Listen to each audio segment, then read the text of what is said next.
welcome to the match report hosted by Free in Midfield. Cahill, Kojo to my left. I got it right this time. First time round, got it right. There we go. Fully packed, man. It's a stacked. It was a stacked weekend, and Kojo, you came with the guests being stacked as well, my G. There we go. Jordan joins us again. How you doing, sir? I'm good, man. I'm good. How's everyone doing? Yeah, happy over here. Arsenal. We're flying. Exactly. That's what matters. Enjoying life. Why are you smiling like that? Because why shouldn't I? Not you. Him. You know why he's smiling? Look at that beautiful shirt. You see how you put it down? That's everyone else in the league. Exactly. That's who we're looking at. That's who we're looking at, Alex. First minute we started. Yeah, literally, Michael. I'm off already. You guys are done. Already. See you later. We were here whilst you guys were gloating all those years, Coach Joe. 20 years of success. Yeah, go back around. Go back to your screen, big man. Go back to your screen. Get out of the room, bro. You're not invited. Winners only in Alex's room. Winners only. Exactly. Thank you. Laura. Yes, long time. No, long time. Yes, I've been all right. Not bad. Nice to see you again. To see you. Nice. There we go. Boom. Well, you're Liverpool fan, so he's not very nice right now. But then again, you did get the win, even if it is. We'll talk about that later. It says Dier defending, but you should be called Dier defending. It should be called Saliba winning. That's what it should be called. Saliba winning. That's what winning. I love this song though. This song is so catchy every time. It's a great song. It's a great song from a potential great defender. And boy, he's going to be better than that certain Dutchman that you have flying. Well, he's not flying right now, but anyway, we'll get into that in a minute. First, we're going to start with Manchester City. Flying this evening. I'm gassed. I can't lie. I'm gassed right now. I've never been this gassed before. As an adult Arsenal fan, I've never been this gassed before. Imagine that, eh? Fine. Imagine that. I'll allow it for now. Man City. We'll start there, though. We'll start with the pretty much the champions in it. Let's put it there. Manchester City 2, Fulham 1. Alvarez started off the goal scorer, and then Cancelo got a red card, which we'll get into in a minute. Then Pereira, the Manchester United player, scored a penalty, and then boom, Haaland came on, and he scored in it. What else are we going to say? He scored, and he made it 2-1 in the 95th minute. Welcome to you, Kojo. That's kind of harsh, I thought, on Fulham. I think they played really well, and then boom. They played all right. They played as good as they could against Man City. Yeah. To come back into the game. I mean, if he doesn't take him out, I'm pretty sure he challenges Ederson to see if he scores anyway. So they played well, the best they could. I think a lot of people are annoyed because City went out to 10 men and Fulham didn't dominate. I'm like, you know who they're talking. You know who you're talking about, right? Like, yeah, literally. 10 men City are still a very dangerous side, and they know how to keep the ball well. So Jacques Cancelo gets a red card. They rejig a few things. Normal service resumes. Was it a red card for me? Yes. Was the goal scoring opportunity, but then comes the thing about double jeopardy. It's double jeopardy. So that's the thing. But I feel like if he played the ball, he might have got away with yellow. But he went straight for the man. Yeah, I think that's why he was like, screw you, I'm taking you out. I don't care. Yeah, I think that's why he got sent off. We'll compare it to another foul in another game later on, but. There are plenty of fouls to compare it to. But there was one that was very similar to it. That's in mind. But no, look, City do what City do, man. They're difficult to beat.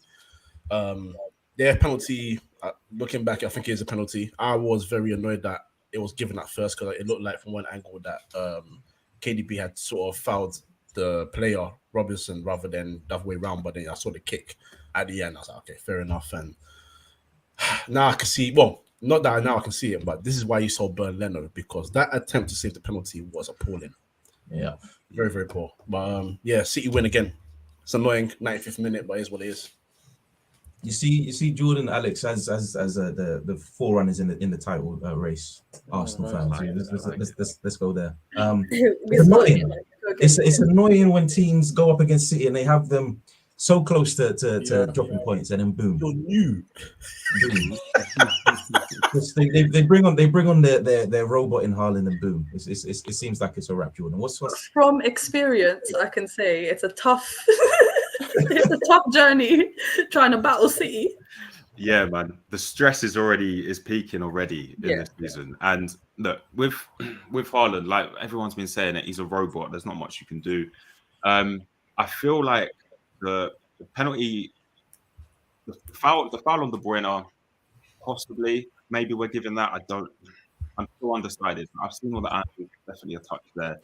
Very, very harsh. And I've got my Arsenal hat on. It's a very rare situation. Like you say, we're battling out. We're looking down on Man City right now. I'm desperately wanting them to drop points wherever possible. So objectively speaking, it probably was a penalty, but I'm not going to admit that to myself.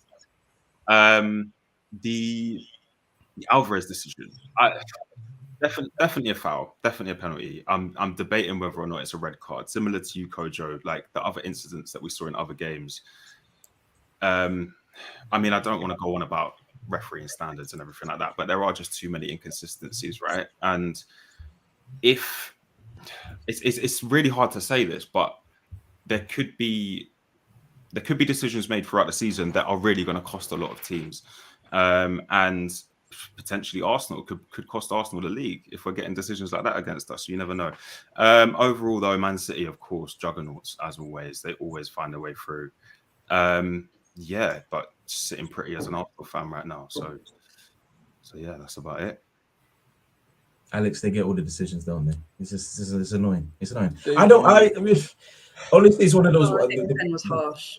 I think, yeah, boom. I think both pens were harsh.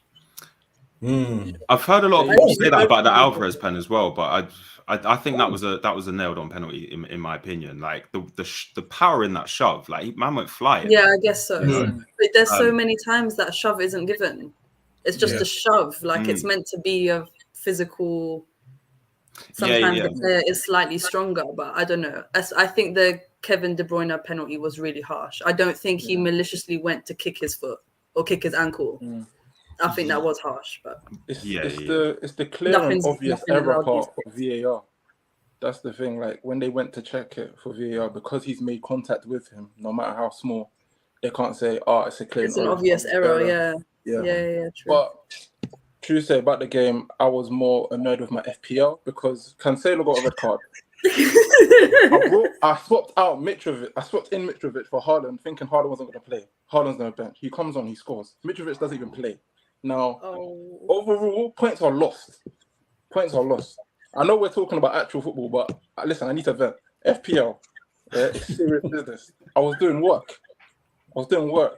Yeah, used free hit last game week. Now we're into this one. I was like, make a few moves, make a few points, and people ahead of me in the table. It's all gone to shit. So, anyway, Arsenal topping up. So that's what matters. Happens, bro. That's what I can say about that one. That happens. You just got to take the rough with the smooth. And talk about the real issues, man. You know what I mean? Let's talk about the real issues. Let's talk about the smooth issues, the good issues right now. Because we're going to move on. We're going to move on to Sunday because we can talk about Man City all the time. The simple fact is they win a lot of their games. And this season is going to be a Haaland scoring a lot of goals. It's going to be KDB scoring a whole bunch of goals. So we don't need to talk about that much of them. Let's talk about a team that showed passion, that showed heart, that showed drive, that domination. From minute 0 to minute 90.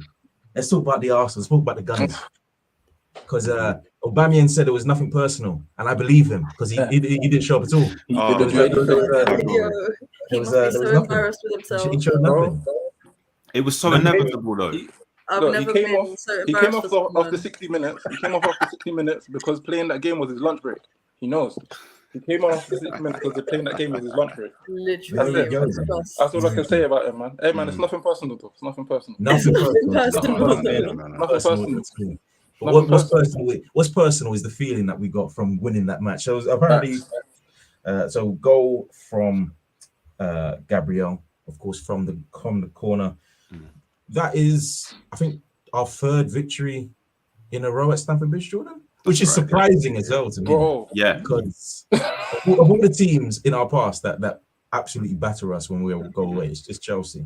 Yeah, but for us to do what we did there, where we absolutely dominate the ball, dominate possession, dominate shots, just completely lock down their attacking threat. What a statement victory, Jordan.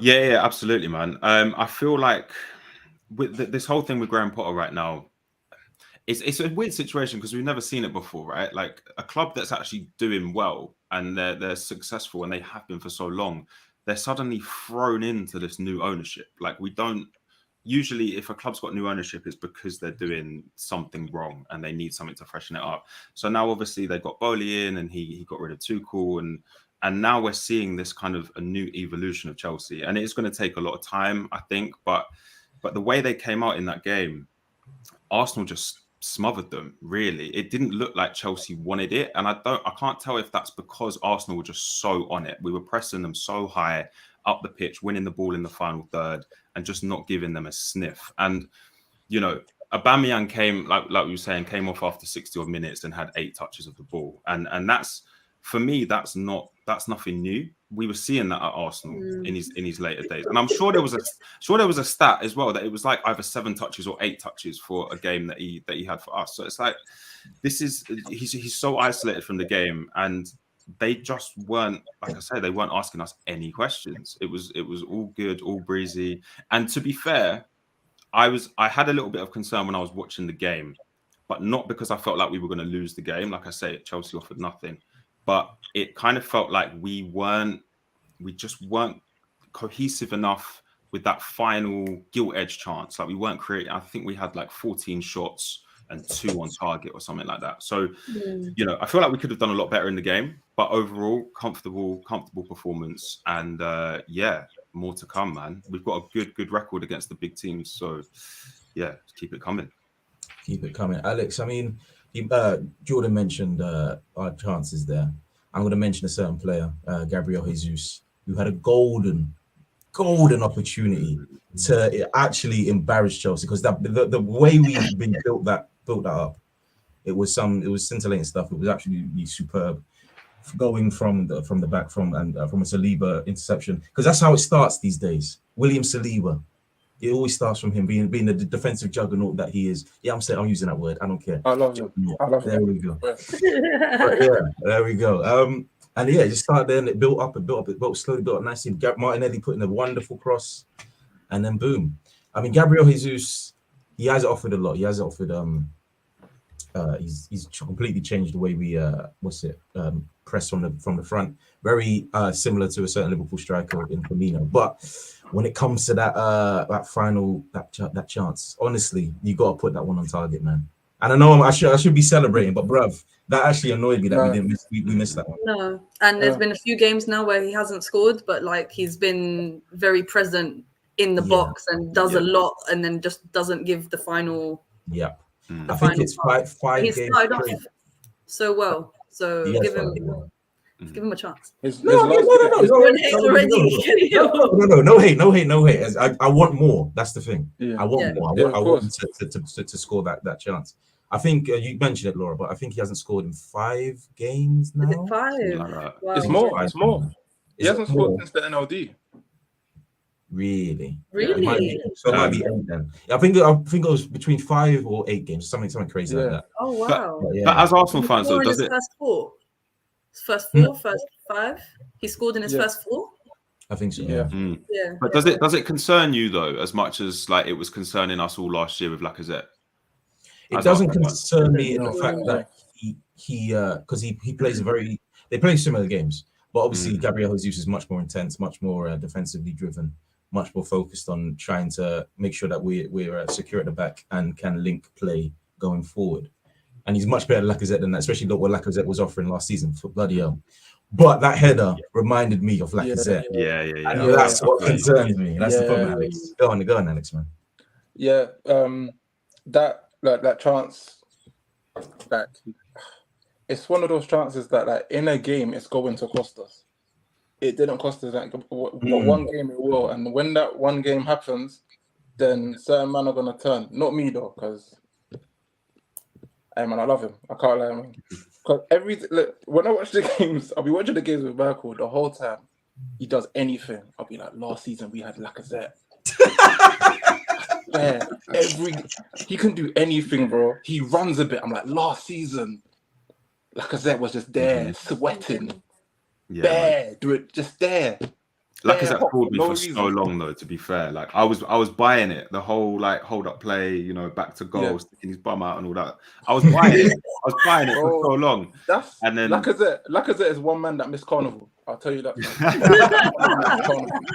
I'll tell you. Yeah, man. But Gabriel Jesus, he offers so much to our team besides goal scoring, but he does need to score goals. He does need to score goals, and that I think he knows that as well. But as long as he keeps doing what he does, and we win, I'm not complaining. But one of these days, one of these like half chances, clear cut chances that he gets, he's got to put them away. That's it. Yeah. I'm going to say something that I didn't think I'd actually say. It's been a few years since he's been at the club, and for the first season I liked him, and then for the remaining few seasons I didn't. But I'm starting to like Granit Xhaka now. Oh my God! Isn't every Arsenal fan? It kills me. I'm starting to like Granit Xhaka now. Conversation. Hold on. Cahill, did you just? I just came back. Just. I know you came back at the right time. It's the worst time, Michael. You came back at the right time, man. G. You missed the setup. Because I did say at the very beginning, I did like him at year one. Then the remaining few seasons, I stopped liking him. Now he's turning it around because, funnily enough, he's playing how he plays for Switzerland. He's playing in a more advanced role that he plays for Switzerland, and he seems to be thriving. So I can't play him. But with that being said, on previous podcasts, did I not call him Granit the man from Marble Xhaka? So I did back him. You did that when he scored a goal. That's it. That's backing him. Every other week, you cussed him out like. Nah, don't we do that. need to go back. The first season I was good for him. Arteta did well managing him, though. There we go. Yes. He did really well managing him. And he's been so fundamental to your team the last couple seasons, I would say. And even like against, I can't remember who the Chelsea player was, but he didn't react as badly as he previously would have. Kovacic. Trevor Chalobah. Yeah, at the end of it, he last season he would have got sent off. That did worry me. His growth and his personality as well. Yeah, man. But I hate this. Just seeing him much further up the pitch, though, man. Like especially now when we've got Zinchenko at left back, kind of cutting into midfield and supporting Partey. Just letting Xhaka go off and do his thing, man. Like he's popping it off from the edge of the box, and oh man, he's a different player. He really is. But you know what? I was saying this before though. Like obviously we know about his leadership skills and all of that, and it's been Cahill. If you watch the All or Nothing documentary, it's kind of laid out clear in there. Yeah, it really is. But that's really the only thing that I can point to in why he was picked consistently by Arsene Wenger, by Unai Emery, and even by Freddie Limbo, but I don't really count that. But like, it's taken Arteta, a managerial novice, to pick this player out of Granit Xhaka at club level. Like, it's phenomenal to me. And yeah, like you say, replicating what he does for Switzerland, I've never seen it at Arsenal before. So yeah, kudos, man. He's a different man. Is that the thing, Kojo? I just can't hate. I used to be able to hate because he used to be put in inconsistent performances, crap performances, getting sent off recklessly, doing dumb challenges, being stupid, and he's not done that at all this season. He's been calm, he's been cool, he's been collected, he's been a leader. That's the simple way you can put it. He's been a leader on that pitch, and I have to give praise when it's due, and I because I've criticized so much, so I got to give praise when it's due. There's no excuse. Cahill this happy? I told you. I've been miserable for how long have we doing this podcast for? For 7 years. 7 years. I've been miserable for 7 years, bro. This is the first time I'm happy. It's crazy. The way is, I think obviously there's no excuse for his moments of idiocy with the red cards and that. Don't get me wrong, but what Jordan said about the previous managers is I think they tried to shoehorn him into positions where he just wasn't comfortable. Yeah. And he came with a reputation of being a tough tackler, which he is for the wrong reasons, but not for his technical prowess. And you can see he can spray passes, he can hit balls as hard as anybody else on a football pitch. The left foot that he's got is lethal. I think that's the strongest left foot we've had in the Premier League since Podolski. And then before that, obviously, John Anarisa and what's the guy's name? Robert from Newcastle. So, like, the guy's got a peg. And when he gets into the middle of the pitch, edge of the box, and he's about to lever it, you know it's a problem. And Arteta's obviously pinpointed that and said, yeah, we've got a player here. So instead of rather than just throwing him out. I'll come into the team, see what his role is with the players. The players clearly like him, so there was no reason for him to go. He just had to rebuild that reputation with the fans. And football is full of fans where, you know, they'll have a big dispute with a player, and then the player does something amazing. Like, go back to Tevez. Tevez abandoned Man City, was playing golf. They were telling this guy, don't ever come back to Manchester. Came back, scored straight away, and was like, we love you again. It's just, this is how it works. You know what I'm saying? So, you know, I will say though, I'm not sure if I can actually say that I forgive him. No. You guys will forgive him. No, I don't know. If he wins you a league, you'll forgive him. No, here's the thing.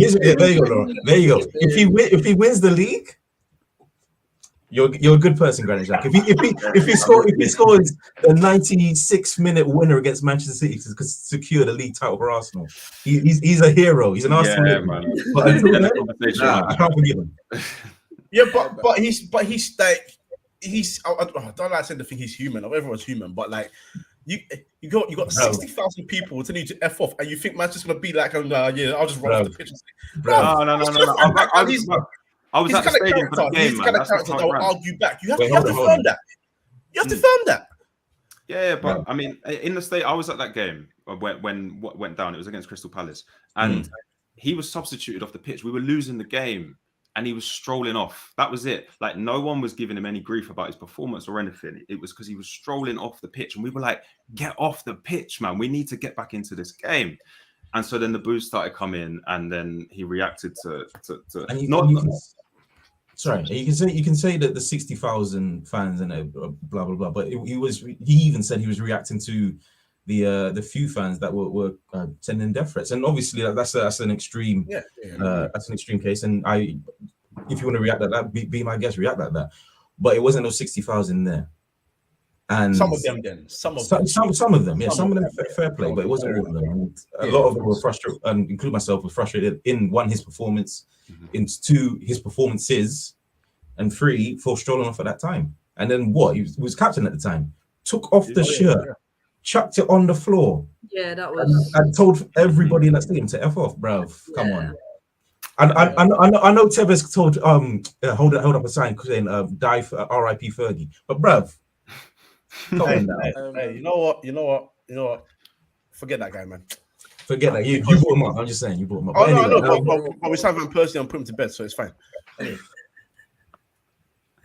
All right, then cool. I was gonna be nice to you when we get to bed. No, you weren't. I wasn't actually. No, I don't care. I'm gonna be even worse now. I'm gonna be even worse. That's what you deserve. That's what you deserve. That's what I expect. Because of that comment, bro. That's what you get. Laura, let's talk about Chelsea here. Because I mean, funny enough, it swings around about. So before the Brighton game, it was what? Potter was six games undefeated at Stamford, as Chelsea boss, and now everything seems to have fallen off the hinges. And boy, it doesn't seem very good right now. They don't look like they're scoring or going to score from anywhere. No, and Chelsea always go through these weird phases where it's like they have a good run of games for a bit, and then suddenly no player wants to run at all, or every pass is an awful pass. No one really bothers or tries. I don't really know what Sterling has done for them since he's gone. And I've always said this about Sterling. He needs good players around him to actually flourish properly. I don't think he can carry an attacking team all by himself. Havertz, just shambles, I think, has been for a while. I don't know whether Graham Potter was hired just because Brighton were doing well for a short period of time. It just seemed like a very bizarre appointment. I don't know. It's all very strange. And yeah, it doesn't seem like their owners would do what Abramovich would have done. It's just it's a new transition for them. So they could be finishing like 6th, 7th for a while as well before they start moving their way up again, I think. Moving their way up, but I mean, it's going to take a while. I can only say that if Bowley bought in Potter, he must understand that it's a project that this is going to be. There's going to be a lot of rough before they get to the smooth. But when you've had an owner like Abramovich who sacks after 2 months because you haven't won 4 games in a row. But I think that's the thing that Chelsea fans are going to have to get used to. Yeah, it's going to be very different. It's not Abramovich anymore. It is Bowley. I mean, Bowley did seem ruthless when he got rid of Thomas Tuchel. And that decision does seem to be a bit more confusing now, considering that they're still not exactly flying. Yeah. But I'd say it's got to be a project if they're hiring somebody like Potter who hasn't had the top level experience, like say a Tuchel or a Conte, so on and so forth. So he's going to need time to get his team, and hopefully he doesn't get the time. He doesn't get the team. Can I ask you a question? Go for it. Obviously, it won't matter to you guys because you guys won the game. But just looking at them from a neutral standpoint, when you looked at their lineup and the approach, do you think he gave his team the best chance of winning this game? Because I was very confused to see Loftus-Cheek and Jorginho in midfield together, knowing that there's a very, very fit Kovacic on the bench, raring to go. It was confusing, especially considering that Potter, he's known for his attacking style. I think he was frightened, to be honest.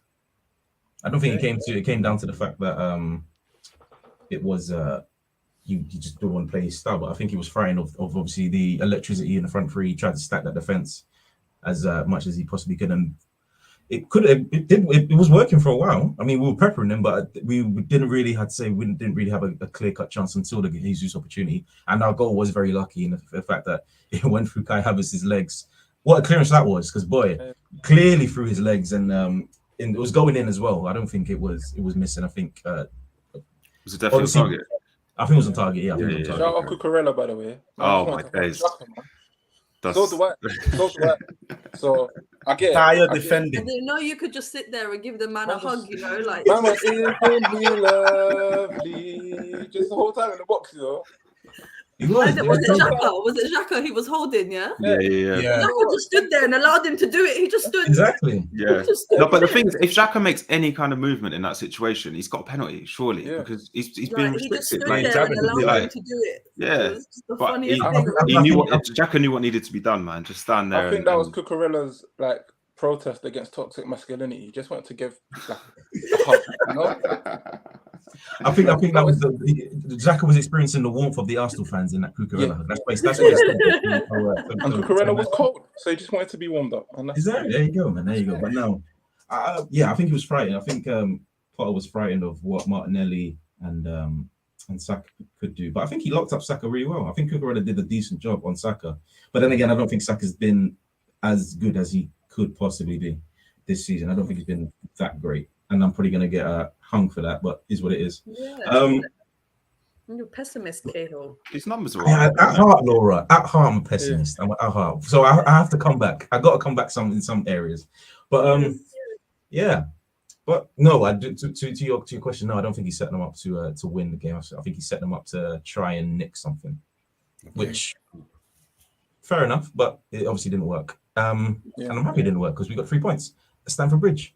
And boy, we're beating tops. All right, our Arsenal. I'm going to come to the neutrals. Our Arsenal actual title challenges. I'm going to go to you, Laura, first, because it's hard to deny, considering that we are currently top of the league. We got 36 points in the table, but everybody seems to be dismissing us. So our Arsenal genuine title contenders. I will speak after the World Cup. No, Laura, I'm asking you now. Laura. This is your one and only opportunity. Don't speak after the World Cup. That kind of answers the question.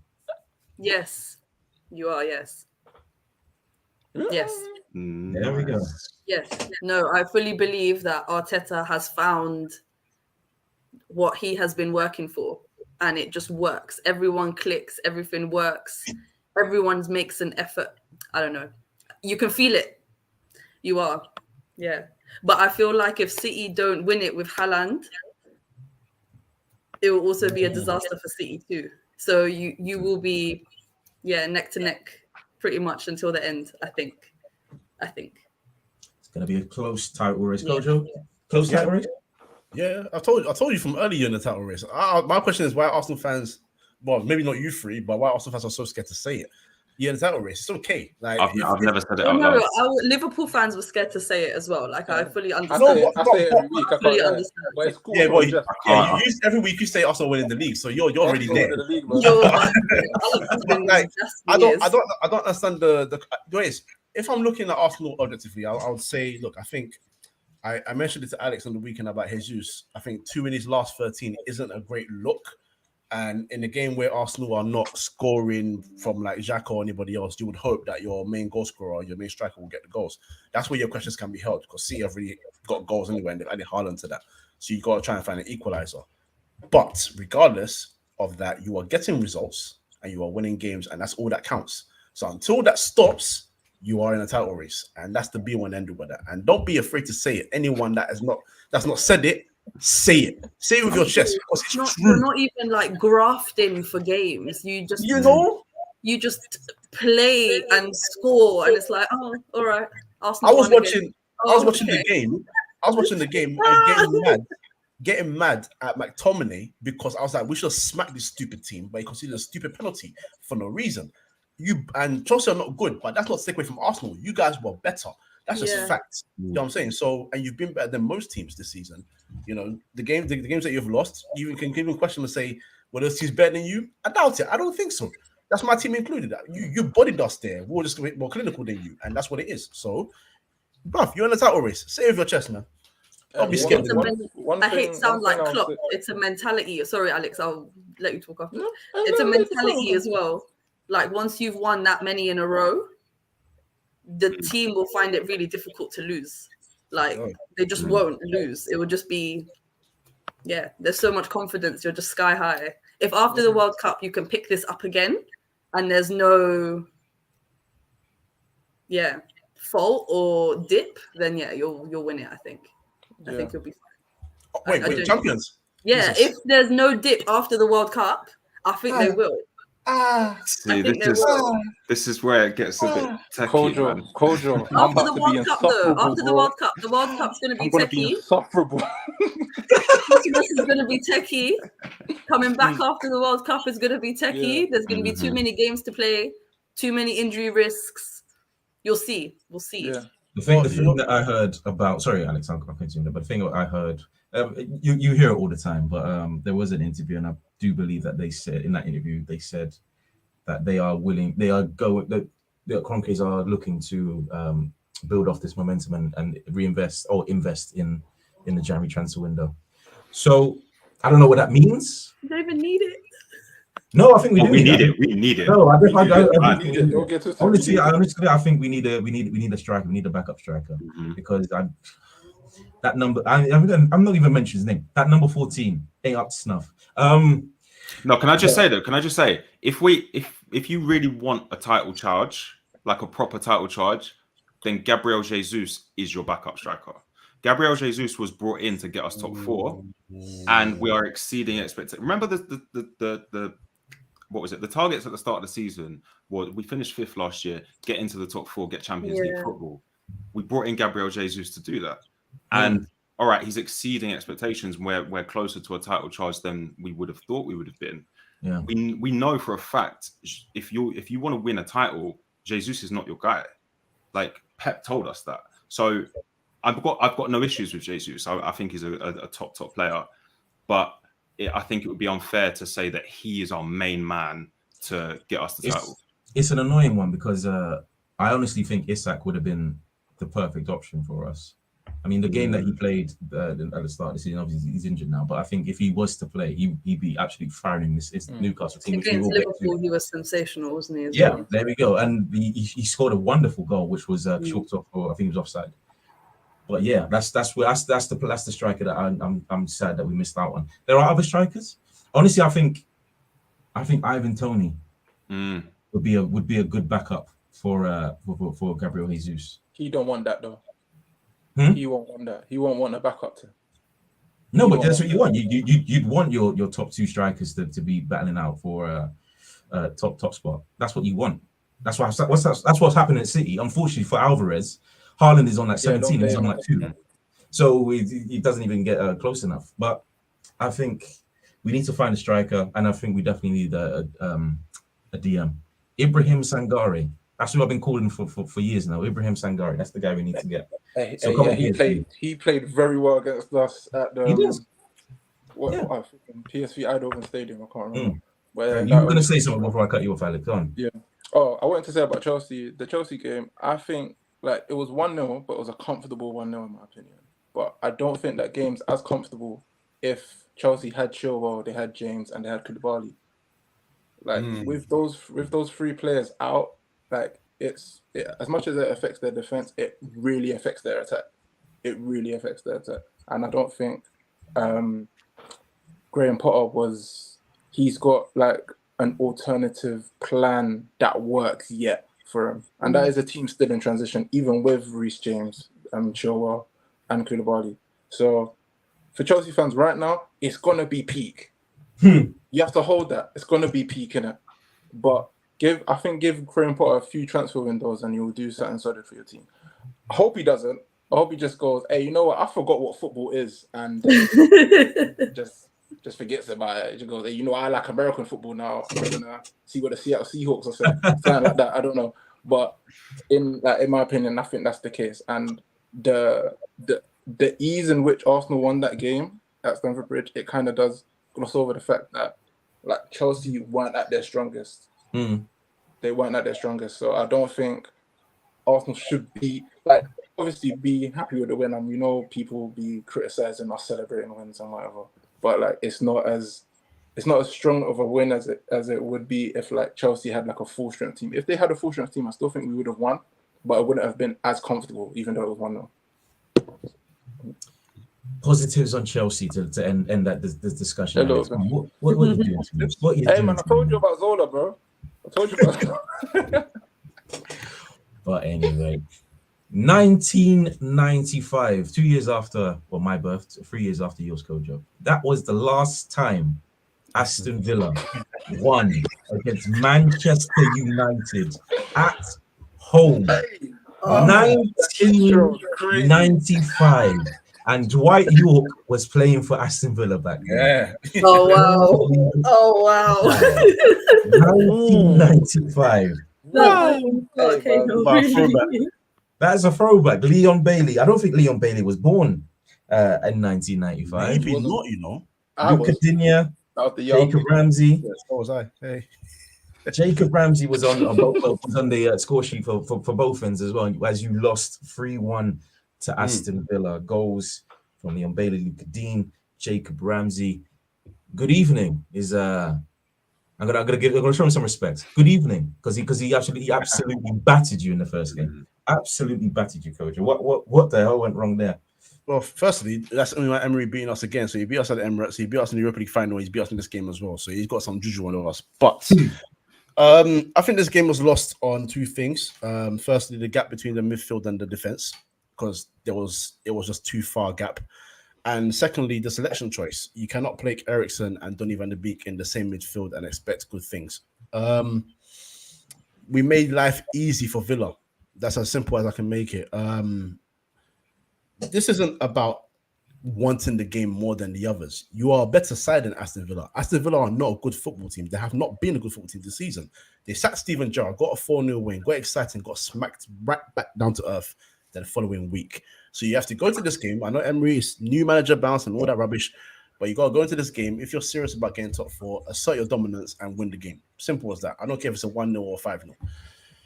But from early, you could see that there was no sort of cohesion and no sort of connection between the defense and the midfield, and that held back the attack as well.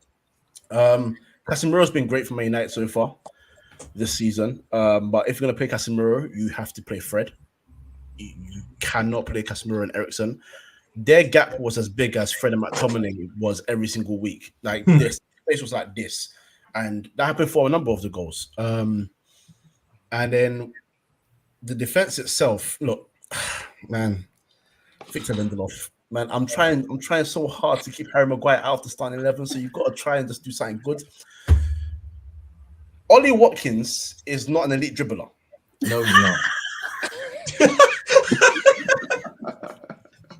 Sorry, I know where this is going. That came from your soul. So he's not. No, he's really not. So Ollie Watkins should not be allowed to dribble from the halfway line to near enough the 6-yard box before laying off a pass for Jacob Ramsey to smack it freely all by himself. You shouldn't be backing away from him like he's prime Eden Hazard, Vinicius Jr., Robert. How many names can I drop, man? He's not a better dribbler than Obertan. Like, bro, like, come on. Like, tackle the guy. You're a centre back. Approach him. Get into him. And instead, he just let him come at you. It was just like, ask Alex is gone. He's gone. He's actually finished. Ask Alex. He got the ball, and I was screaming, tackle him, get him. Why are you so far in your box? And as soon as he passed it and he went in, I walked out the room and I said, that's why I said, tackle him, you muppet. And I was in the kitchen for a good 15 minutes just fuming. Because I was like, it's child's play defending. There's no excuse for it. And that summed up his performance as a whole, and Man United as a whole. Look, I don't really need to go into the deep stuff about Man United because there's going to be a lot of change in the next couple of years. Ronaldo ain't going to be there no more. It looks like Sancho's not even starting games right now, so I don't know for him. Garnacho will be fine, and I don't know what Rashford came off for. Instead of I don't know why Garnacho came off instead of Rashford again. Ten Hag. I've been calling him Dr. Phil, but we move. It's just comical errors, and it's the things that's holding Man United back. For Villa, they played well. The one thing that does irritate me about that team, and again, Alex will attest to this, and in fact, Arsenal fans will attest to this, because you had this issue when you played Villa as well. Tyrone Mings and his audition to be a WWE superstar. He unnecessarily put Ronaldo in a headlock and expected Ronaldo to not fight back. Now, they went to VAR for violent conduct, and I could not believe to find out that it was on Ronaldo. Thinking, you're watching this video from the beginning and you're watching a man grab him, unnecessarily grab him, and then expect him to just sort of, just take it like a... You know why it's violent conduct we went against Ronaldo? Because Ronaldo didn't fall. You know how crazy that was? Tyrone is a big guy. Yeah. I think Ronaldo's just there like... He's so strong. Mings ended up on the floor, and that's why it Mings ended up on the floor. But I'm like, you're watching that from the beginning. This is what VAR's there for. You're watching that from the beginning. You can see that Mings has unnecessarily engaged him in a wrestling match, and that's what he did to Saka when he just grabbed Saka unnecessarily and threw him to the ground. And Saka's there like, what's going on here? That's the only thing I can think of that annoyed me about Villa. But other than that, look, Man United just have a lot to work on. There's going to be a lot of change at the club. But Ten Hag needs to start thinking about his best 11 and fast, because that best 11 definitely includes Varane, Jordan, of course. Boy, yes, big miss it seems already. Big miss it seems already. I'd say. Yeah, definitely, man. The defense for a long time has been an issue, right? And you've got a player like Varane sitting there. The class is untold. So yeah, get him back fighting fit, and there'll be a different team. Like you said, I think Casemiro and Fred in there together in the midfield is it's funny because just seeing it on paper, Casemiro and Eriksen and Fred and McTominay, it's like there is no competition. But obviously the roles that you need them to do in that team, Eriksen is a class player, but just not defensively minded, never really has been that guy. So so I think like going back to Varane, it's like, yes, he is the Saliba, if you want to go there, of the Man United team. Hold on. No, I'm just I'm guessing. But he's you say you're gassing, bro, but in the back of your mind, you're saying, "Nah, this is the 100%." Exactly. That's what you're saying, bro. You're saying Saliba's the generational talent. That's what you're saying, bro. I mean, you've got Saliba up there, and then there's Varane and Van Dijk fighting it out somewhere that I'm just not exactly. But yeah, no. Back to Man United in all seriousness. We're back to strikers. Once you've got that defense patterned up, and you're gonna be back to the old Man United given enough time. Ten Hag is clearly a guy that the fans are all on board with, as long as the ownership really back him and give him the time. And this is what I mean. Give him the time and give him the money and the power to make those decisions, which is a big, big, big if at Man United. Yeah. Then if that all goes your way, then I can see Man United really being a problem in a few years. You know, it was raining quite heavily. It's torrential, recently. Old Trafford's flooding right now. I don't want to imagine the streets outside that stadium, because that stadium leaks. So I don't want to imagine the streets outside that stadium, bro. Because if they ain't fixed the leaky stadium in God knows how many years, that's what I mean. They ain't fixing that team. And may continue. But in appointing someone like Ten Hag, it's like you kind of almost have to acknowledge, right, this is it. We have to change our ways, because already he's shown, like, he got off to a tough start, but already he's implementing things that you just think, give it another 2 or 3 years, this could be a really good team. So did Van Gaal, so did Jose. No, they're different. No, I feel like Ten Hag seems to be like the only manager that actually gets his way, whereas with the other managers, players have been too involved in decision making and who plays on the pitch. Okay. Their attitude towards the manager affects who plays and how they play. Whereas I feel like Ten Hag is trying to at least get that in order before picking his first 11. Yeah, I think with like Van Gaal, you're talking about, even with him, like some of the players that were given to him in that first window, he didn't really want straight away. You know what I'm saying? Like, Falcao on a desperate loan deal, despite coming back from a very bad ACL injury, was just on his day, what a player, phenomenal player. But you knew he wasn't going to be the same after that injury.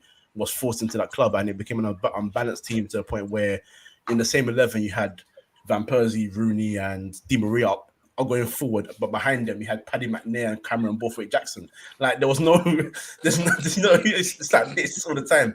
And then you go to Mourinho, and he was giving Pogba even before he even signed for the club as a manager. So that was a sign that wasn't his. And then just when he got the team to second, they said he wanted defenders. They said, we're not giving you defenders. They signed Lee Grant and Fred, and it went all to rubbish after that. The only manager that got what he wanted was Ole, but Ole wasn't going to be a manager that would take United to the top. That's just the be one end all of that. So you finally got a manager that is very adamant in implementing his style of football, getting the players that he thinks will work. So you can see Malacia is signing. That definitely makes sense. Martinez is a no-brainer, so it's going to be Anthony his signing as well.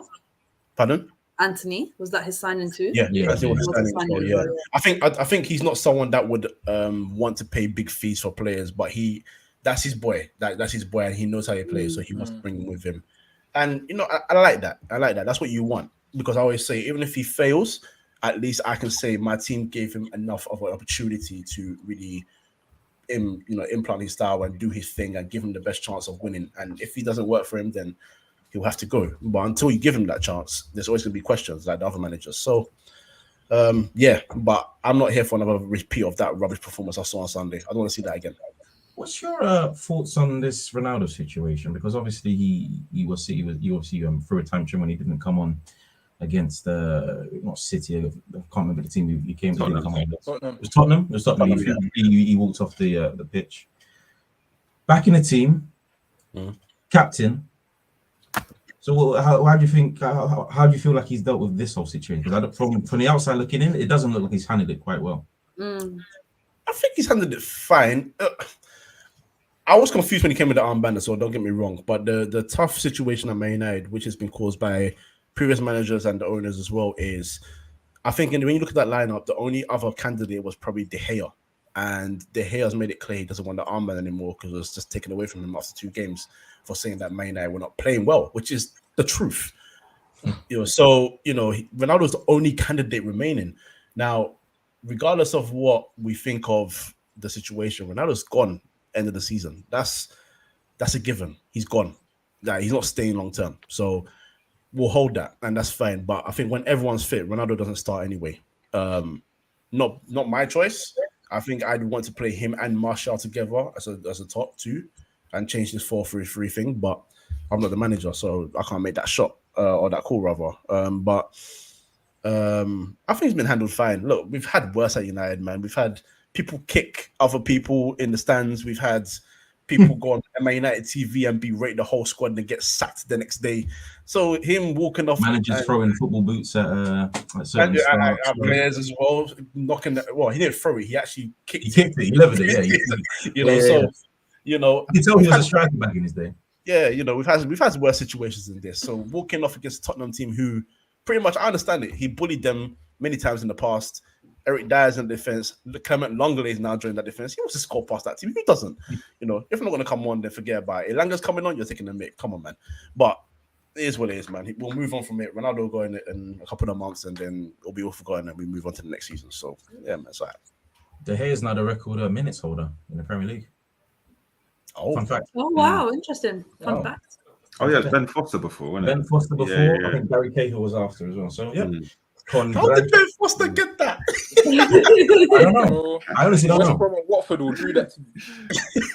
That's true, but he's been in those teams when they were relegated as well. So to be honest, it's a hell of achievement. It's a hell of achievement for his fitness as well. Because bloody hell, that's a good innings for Ben Foster. But hey, well, it's De Gea now. And De Gea wasn't picked for the Spain squad, was he? No surprise. Yeah. There was 5, right? It was 5 goalies ahead of him. Oh, yeah. So, yeah. They're all not better than him, but we move. It is what it is, man. They're all better in the thing that Luis Enrique wants them to do, and that's pass the ball. So that's not good at their main job, goalkeeping. We move. Has De Gea been good at goalkeeping for Spain? No, I don't think so.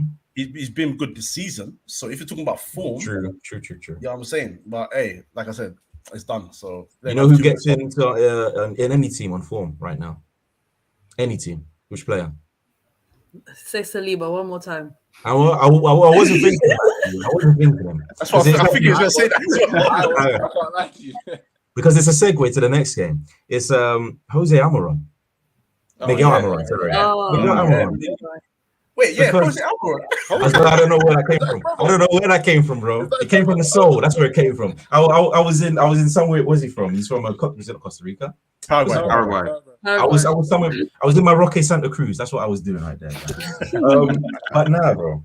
Miguel Almiron's been absolutely fantastic for Newcastle. Scored again this weekend. Chris Wood, Joe Willock, and Bruno Guimaraes scored as well. And one of the best consolation goals I think you'll ever see. It was a Perraud. Because I don't know what he did, but it was a fantastic goal. It's a shame that it came at the 89th minute and it was a consolation. But hey ho, got his manager sacked in the end. Coach, you'll be delighted. But I'll come to you later. Don't worry, big man. Alex, Newcastle, bro. They're actually top 4 contenders, aren't they? They are, but you know, as I was talking about earlier, you know, the pressing issues. My FPL. Listen, Hope was about to get a clean sheet. That consolation goal was very good. Yeah, cool, whatever. Yeah, but my clean sheet, bro, I needed those points, fam. Yeah, but Trippier got an assist. Bruno Guimaraes got a goal. I'll take it. You'll take it. Okay, I'm going to move on to Laura for the actual game. Because Laura, considering that your team is now fighting them to get top 4 this season, it's a massive surprise considering where they are right now. Are we even fighting them? But that's okay. No, I think Eddie Howe is a fantastic manager. So I think like that was bound to happen with Saudi money. Come on now. You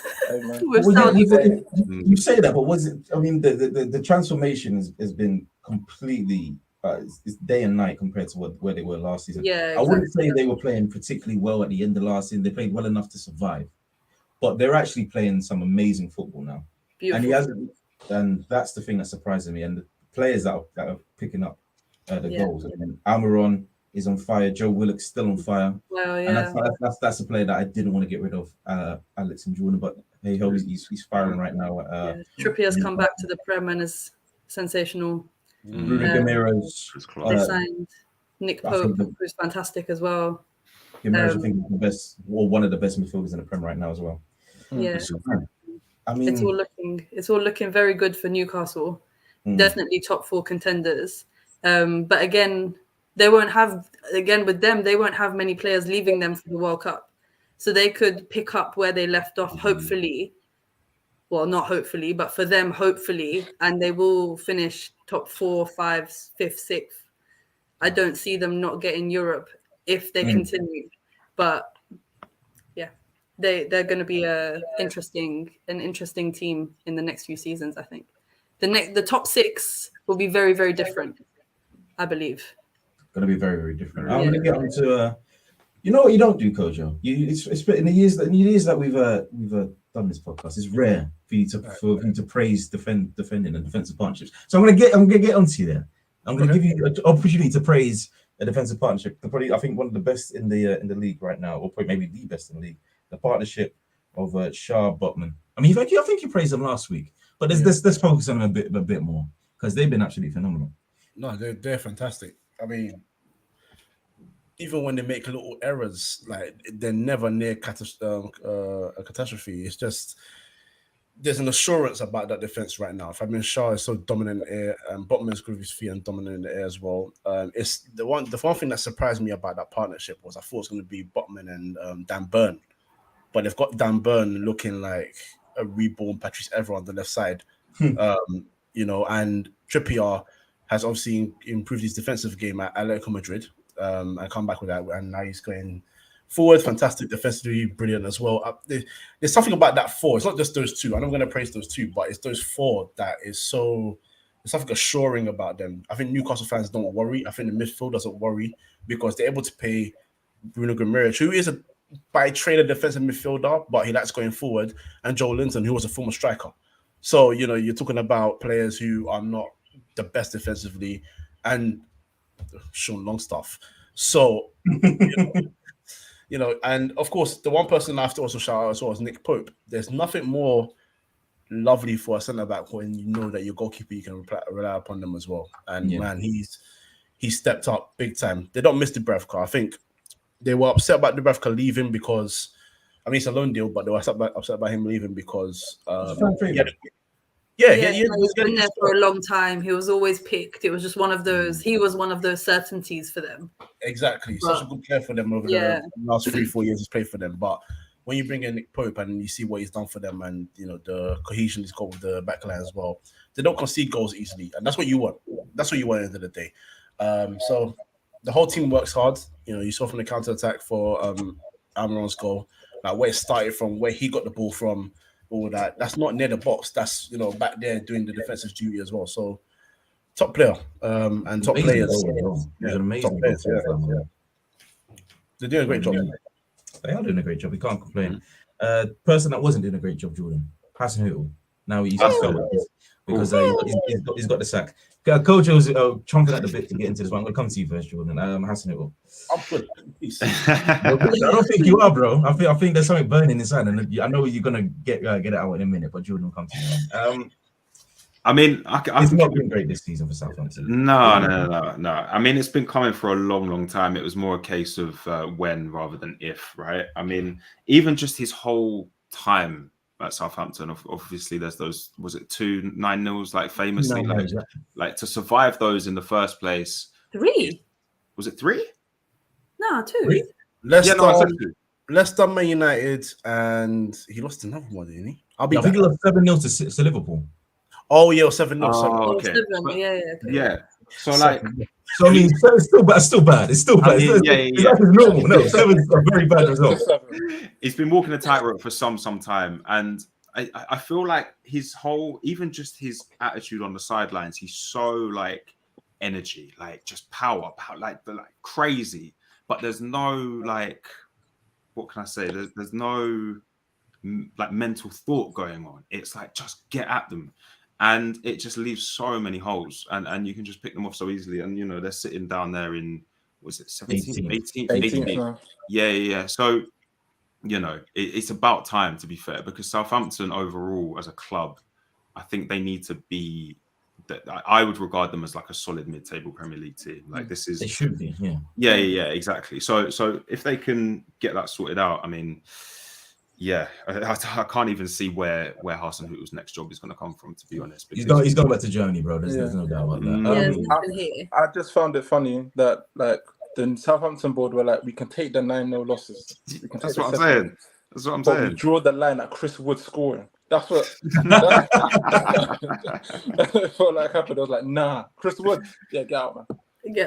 They were saying that they won on XG at the weekend. That was that was like Southampton's sort of because like Newcastle had like a 0.6 or something XG. Yeah. So do you get 3 points for XG? I don't think. No, but this is what I mean. This is what I mean. I know, yeah. Like, where's the shame? The thing about XG is like, I'm like, yo, if you're expected to score those goals, score them. Yeah, literally. What does expected goals mean? That's what you mean? But no when one's winning 0.74 nil. Like, but that just shows you, man. Southampton fans' heads have gone, bro. Like they don't know what they're saying anymore. It's time that they just need that breakaway, and it's done. I feel like Southampton when they first came up, it was a long time ago. They seemed to have a plan in place there where it was everybody is a tight unit. From the way we started football to the players that we bring in, to how they see the club going forward. And it just got to a point where they were selling,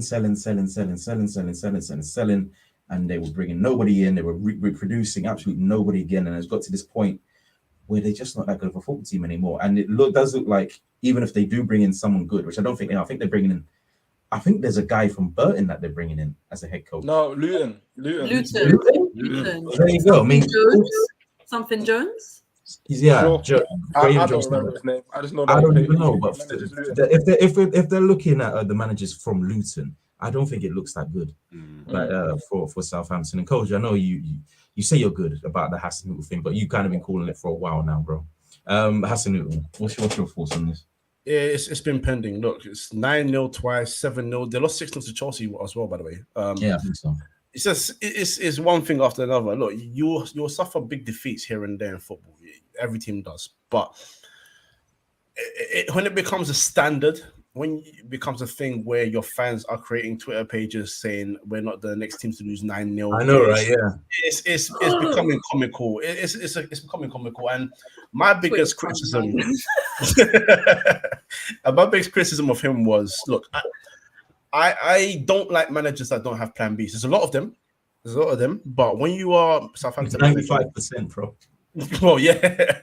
When you're manager, Pep, by the way, that includes Pep. That does include Pep. When you're a manager, that you have to look at your squad and look at your options, and sometimes adapt to the players first before they adapt to your football. And I know he's a manager that wants to play an attractive brand of football. I get that, but you got to understand your personnel just isn't built for it, and that's the be-all and end-all of that. And I don't think he's done enough to try and build a better team there. Southampton are not the richest team. They're not the biggest spenders in the league by a long shot, but I think you can also be smart in the window and look to bring in certain types of players just to help your team get along. And I don't think he's tried to do that either. But what you said about Southampton and their identity and everything, what they used to do with like the closeness and everything, look, after they brought in Mark Hughes, they were just in trouble.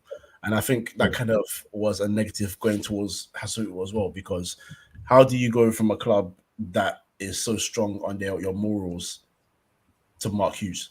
Like, you've just abandoned everything that your club used to go for a certain style of football just for the sake of staying up.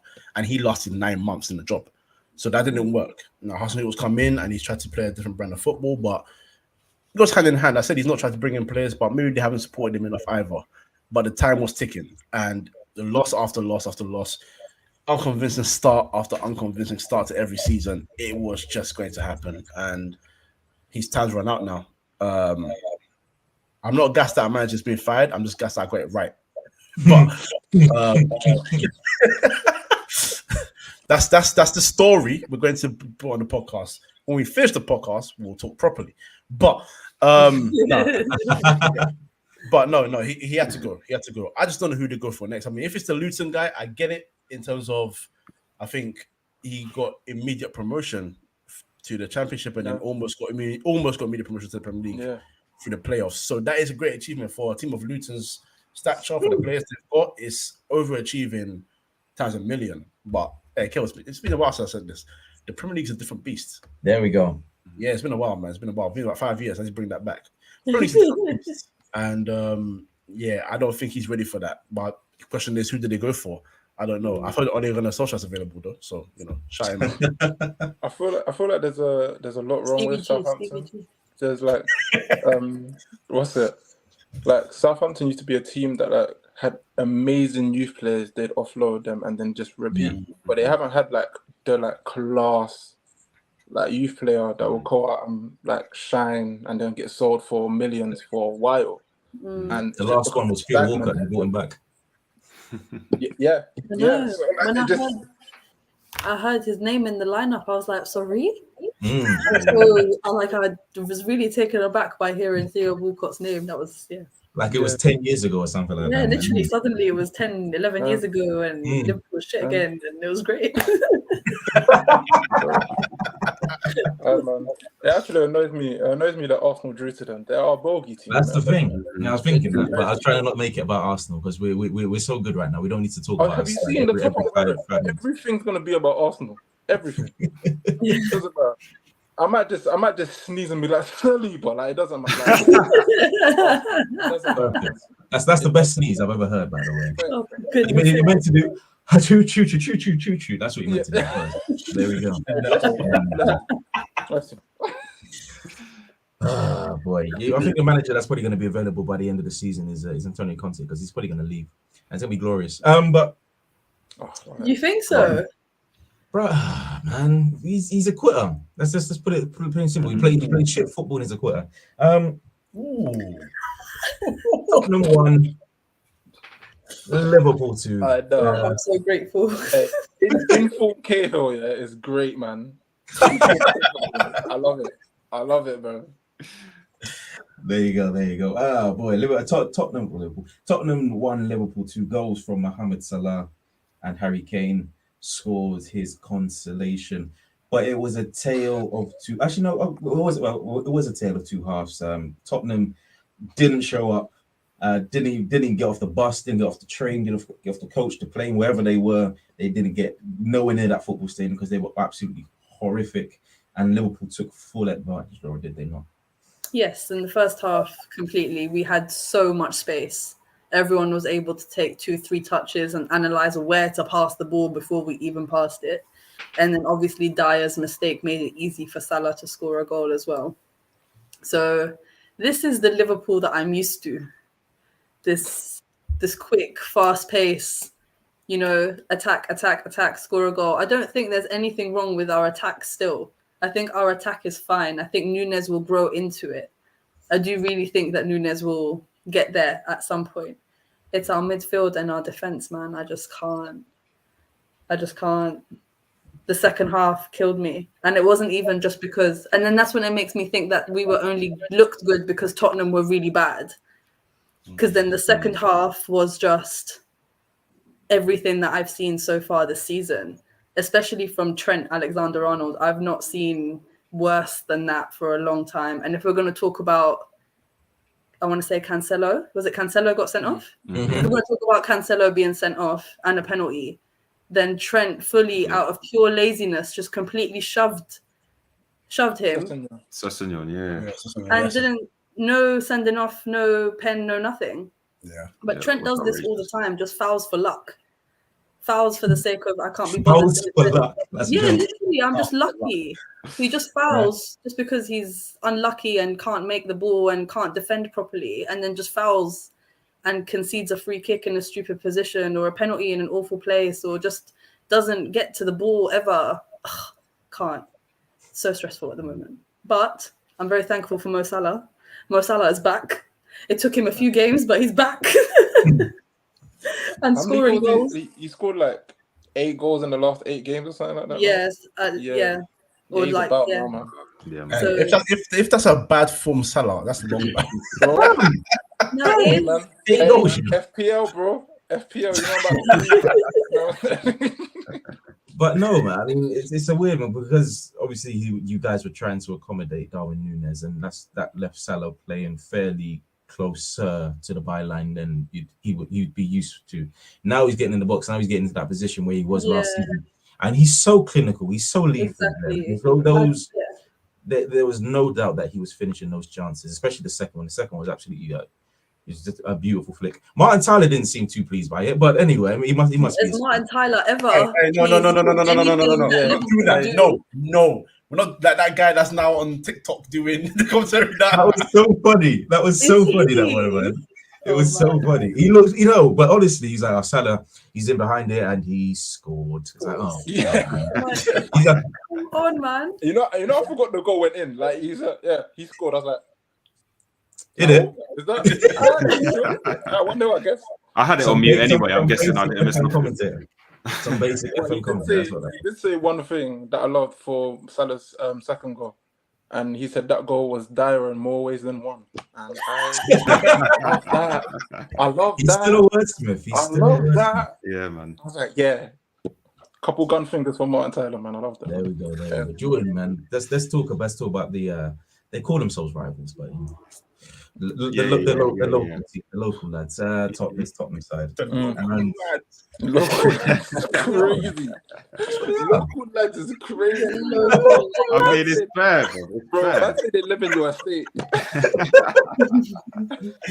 I mean, I don't know what Conte says at the very beginning, but he seems to get his affairs in order when it comes to halftime. But they are just every game, it seems, this season they've started off extremely poorly, and it comes down to Kane to bail him. Kane or not even been Son this season, but I mean Kulusevski came on, he played very well, but it's usually Kane bailing him out, and he got one back, but it's Liverpool, and you can't sometimes you can't get them all. That's the thing. It's really a mystery when it comes to Spurs under Conte, because like it's I mean I'm not complaining. I'll say that much, but it's so like we all know that they can play because we all see it in the second half. Like what is he saying to them before the game starts? Because they've got a good team, and like I say, they can play. So and I was saying to Laura before we started, like you set up with 3 at the back or say 5 at the back for the most part, and you're just leaking goals. Like, what are you gaining from this style of play? And I know Conte naturally is a defensive style of manager, but switch it up. You know you can go forward. Even if you don't like go at teams all out for the first 10 minutes, just give a little balance. Just feel the game out a little bit and just play a more, like I say, balanced game of football from minute one. Like, I can't explain it, but I'm loving it, to be fair, because like you said, this is Liverpool now, so they are not like Tottenham cannot get away with this all the time. They're going to come up against decent sides, and like Liverpool, it cost them ultimately. They need to learn to play from minute one. They can't be a 45-minute team. And I feel like Arsenal went through a period where we were doing that. I can't remember if it was under. It was the opposite. We started blisteringly well in last season. We started amazing. Oh yeah. Not score, and then the second half came in. Arteta must have said something. He's saying the right things now, so I can't complain. He did say something, and we just absolutely dipped in form. But no, but but also as well, like we were talking about Conte, and like if he's a failure and he's gonna move on and all that sort of stuff. This is on him. Like he's not like walking away from Tottenham because they're not, at the levels that he expects from his teams. It's like, you need to put this team out because they're clearly good enough. And where are they now? Are they in the league? They're like, I think they're fourth still. Fourth. No, Newcastle. Yeah, so they're like third. They're fourth. Yeah. Okay, yeah. So to be fair, that's not that bad, really. If we're talking about Tottenham Hotspur, like, let's be honest. So. The thing is, it's a difficult one because they're so bad to watch. The thing is, I get you. It's Tottenham, and so they should be counting their blessings that they're in the top 4. But it's Antonio Conte. The reason why they bought in Antonio Conte, the reason why they're spending this money on Antonio Conte, and they did spend money. Let's not get it twisted. They did spend money at the very beginning of the season. It may not have been on the players that he wanted, but they spent money. They wanted to win something. They wanted to win a league. They wanted to win the Champions League. He's not winning either. Guaranteed he's not winning either of those. So it comes down to the cups. So will he walk then, or will he be sacked? He walks when he wants to. When he gives up, he'll pick a fight with somebody. I don't know who. It might be Emerson. It might be Davinson Sanchez. Somebody. Emerson. I know it won't be Harry Kane because Harry Kane's Mr. Tottenham and he's gonna stay at Tottenham. He's gonna break goal records, but ain't gonna win any trophies. Yeah. But something's going to happen, and there's going to be a mutiny because it can't continue. I imagine Tottenham fans, they might be chatting all the good, considering that they got one of the top managers in the world right now. But you can't be enjoying this. No, you must be so frustrated watching. Not be enjoying this. Yeah.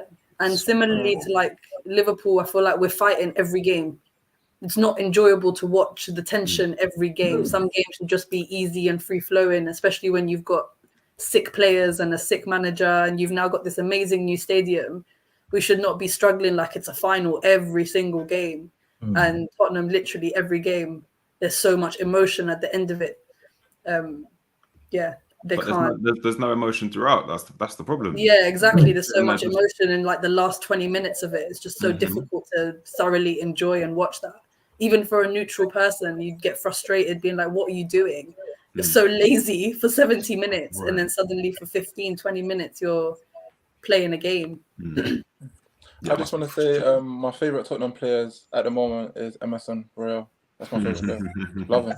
Big up. Love him to bits. Big up Emerson Royal, man. He's such a weak link. My God. He is, and it's confusing. I think he's the worst. He's the worst top 6 fullback since Armand Traore. Like, I honestly believe that. Like, he's not good. He went there. I don't know. Like, honestly, tell me what he does. That's good. Like, I mean, there ain't nothing. He has a good nickname. Huh? He has a good nickname. That's what he is. He has a good nickname. Chicken Royale. That's good. His trim's like, I guess. But yeah, that's what I said. I just really like Emerson. I really like Emerson, man. I respect it. It is what it is. We will start to wrap up, but for first, the Champions League draw was today, I believe, and the draws are very interesting. Manchester City. Oh, you got it up. There you go. Boom. There we are. I was gonna add it on my phone, but you got the images right there. Boom. Thank you, Coach. Yeah. RB Leipzig versus Manchester City. I think you all know who's going through there. Club Brugge, Benfica, Liverpool, Real Madrid. Funny that, Laura. AC Milan, Tottenham. I know. AC Milan, Tottenham, Eintracht Frankfurt, Napoli, Borussia Dortmund, Chelsea, Inter Milan, Porto, and PSG versus Bayern Munich. That's PSG deep. did this to themselves, man. They did it to themselves, actually. How? They did do it to themselves. They done that to themselves, man. They did. But let's go to the teams in the Premier League first. We can talk about Manchester City, Leipzig. Leipzig are a funny old team. They play some amazing football. They're a very good second team. If you want to support a team outside your own country, that's one of the teams to support. But they're going to get absolutely handled by Manchester City. You don't know, because City are beatable in the Champions League for some reason. With Haaland. Listen, they have Haaland and Leipzig. Yeah, they play Schumacher, who I found out is a centre back. This guy is always in the attacking half. He's a centre back, bro. I had no idea. With Haaland on that team, you can't conceded in the Champions League this year. Huh? I don't think City have conceded in the Champions League this year, have they? They have Bellingham scored I'm not against sure. them. I can't I think remember. Bellingham scored against them. Bellingham scored against them in Etihad. Oh, and against Dortmund. Yeah, Dortmund. Oh, okay, cool. So they've conceded one. There you go. Maybe speculation, who knows? It's speculation, but no, I think it's going to be a hard one because I think City are favourites for the Champions League this year. Do you actually? That's good news for us, though. That's good news for us. That's good news the for only us. thing holding me together is that City will not win the Champions League. I think they will though, because the key factor that was missing in all those seasons was, well, one, it's Pep's ability as a tinker man when it comes to Champions League, but they got Haaland now. Yeah, you ain't messing around with that. Man. But you may stop him for one game, but you're not stopping him for two. I'm sorry, it's not happening. They ain't winning it, man. Why not? But remember, if they go far, Arsenal, man, Man City might take their eyes off the league. But you do know, one they won't, and two, their second team is better than our first team, so it doesn't really matter. Mate, Julian Alvarez coming on as a second choice striker and doing crazy. that. Insane. But yeah, anyway, I live in hope. But sorry. Yeah, I don't think they're winning it. I don't think they're winning it because there seems to be. Because you're a Manchester United fan. Well, you know what? Yes. Crazy. No, well, that is one part of it. But no, honestly, I look at their players minus Haaland because Haaland just wants to go and score against everybody that ever existed. But I think when I look at their team sometimes, and there's certain players that just, and he does this thing where he keeps picking Mahrez for Champions League games. That needs to stop. because Mahrez is starting to lose his influence in the biggest of games, and he's starting to miss important chances. Not only penalties, but as well. Yeah, exactly. His passes are way too predictable. Yeah, far too predictable. And it's what you said about the tinkering thing as well. I think he thinks too much. He did it after he left Barcelona, because Barcelona, it's not that he didn't have to think too hard, but you knew what the 11 was. Every time, if he saw Abidal, then the next guy came in and Jordi Alba. It's easy when Messi's scoring at 50 goals. Well, that too. So, but when he went to Barcelona, when he went to Bayern Munich, he got to semi-finals against Barcelona and Real Madrid, and don't get me wrong, two phenomenal sides that went on to win the Champions League. Madrid is more so because they won it 3 years in a row, and 4 out of the last 5 in that time anyway. But he also tinkered in those games, and they got dealt with. And when City go far, and they finally reached the final against Chelsea, he tinkered in that game too. I think he holds himself back, and I don't know why he does it, but maybe he figures out his strongest 11, which he's got an embarrassment of riches in terms of talent to pick from. Haaland is the key man there. If you can keep Haaland quiet, whoever that is, I don't know who it is, but if it could be, who? I don't know. That's what I said. I said I don't know who. I literally asked him the question. You know what?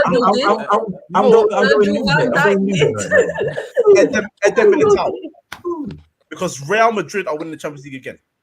Stop. That means we're not even making it to the last 8. Yeah, but Laura, we're gonna go there. We're gonna go there because the last time you guys won the Champions League, you avoided both Madrid sides. Now you got the Madrid side, so you. Yeah, I think that was the stat. You avoided, if you don't face one of the Madrid teams, you win the Champions League under Klopp anyway. Now you got Real Madrid. You got the defending champion. The plus is Benzema isn't in the same form as he was last season. That's a plus. Yes. Yeah, that is a plus. Yes. Kojo. Yes. Thanks for that. But they still finished top of their group, right? Yes, they finished top of their group and undefeated. Undefeated and the top of the league as well, undefeated as well. So they lost to someone. They lost to Leipzig. In the champs. Yeah, they lost to Leipzig. Oh, they lost to Leipzig, yeah. Okay. But they're undefeated in the league. And listen, it's Benzema's not informed. Listen, this ties in February, bro. Bro. That is true. That is It's in the fridge, bro. Listen, World Cup coming, and then man, you don't want it. You don't want it. He's coming, man. When he gets the hand wrap ready, it's long. It's long. No, I was Ballon d'Or Ben. Yeah. I had maybe a slight hope that we might get far in the Champions League because we're playing so shit in the Prem, but no. I'm not gonna lie. Before the draw was done, I said to Michael that Liverpool are going to win the Champions League. Like I thought they were, and then they got drawn to Madrid, and I said nah. No. Nah. Oh, yeah. I've never disagreed with myself so much. So crazy. But yeah, no. Sorry. A very interesting tie is AC Milan versus Tottenham as well. AC Milan, they're flying high in the league right now. Is it interesting? I was going to say it'll be a boring game. It'll be a boring game, but Conte going back to AC, considering his roots at Inter. But AC are playing quite well as well, so they could give Tottenham a Chelsea played a very injury hit into AC Milan. So not to take away from their wins, they dominated the wins, but they played a team that missed a lot of players. I don't think Tottenham are getting that luxury. I think they'll come back fully fit for that game, and Tottenham will be dealt with. It's going to be a thing of we're going to be sitting there saying they had 5 shots the whole game. You thought Harry Kane. Why are you not creating chances? Harry Kane's going to score one of them because that's what he does. But they're only going to end up conceding because they got Clement Longley, Ben Davies, Davinson Sanchez, and Eric. Literally the title Dier defending. For a defensive partnership, and he's still starting Chicken Royale ahead of Doherty and Jed Spence. So I would like to say it will be an interesting game. Maybe an English team will go further and all that, but at the same time, I don't care about English teams going further like that. I care about my team going further, and my team ain't in that competition. So bun Tottenham, let's go AC Milan. I'm just trying to see Rafael Leao against Emerson. That's what I want to see, man.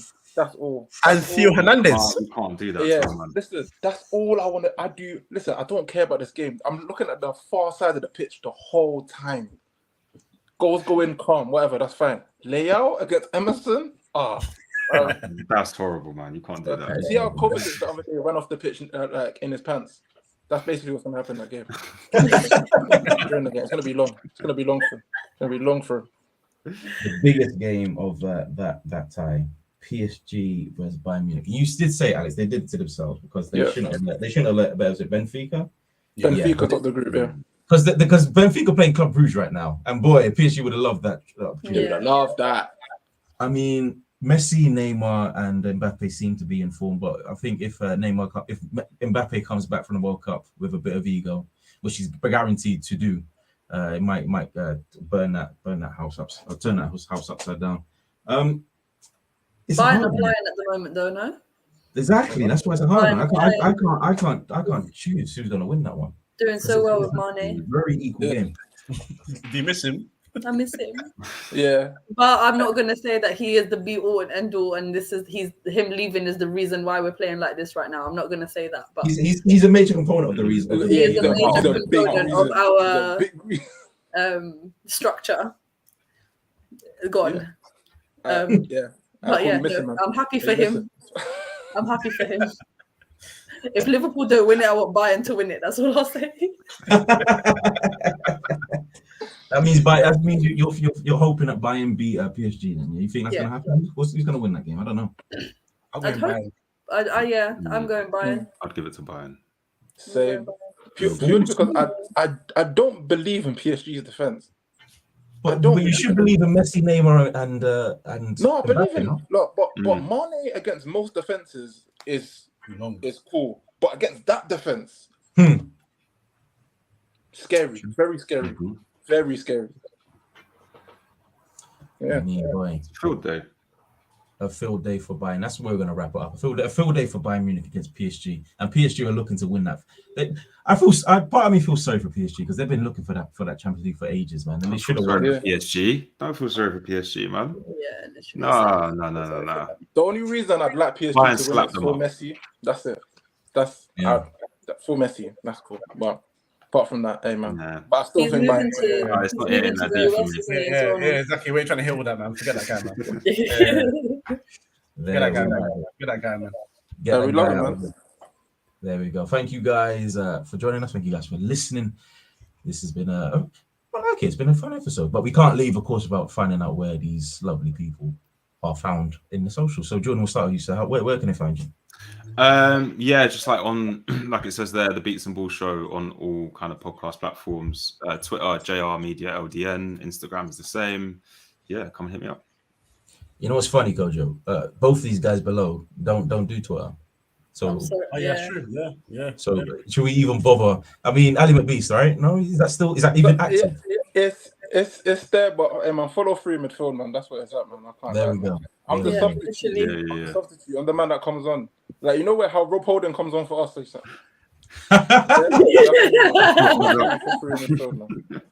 there we go. That's it. Kojo, wrap it up for us, man. Where can they find us? Yeah, find us Free Midfield on all the audios and all the socials. That'll be SoundCloud, Spotify, Apple Podcasts. Socials are TikTok, Twitch, Instagram, and Twitter. Free Midfield, and here on YouTube, the Match Report.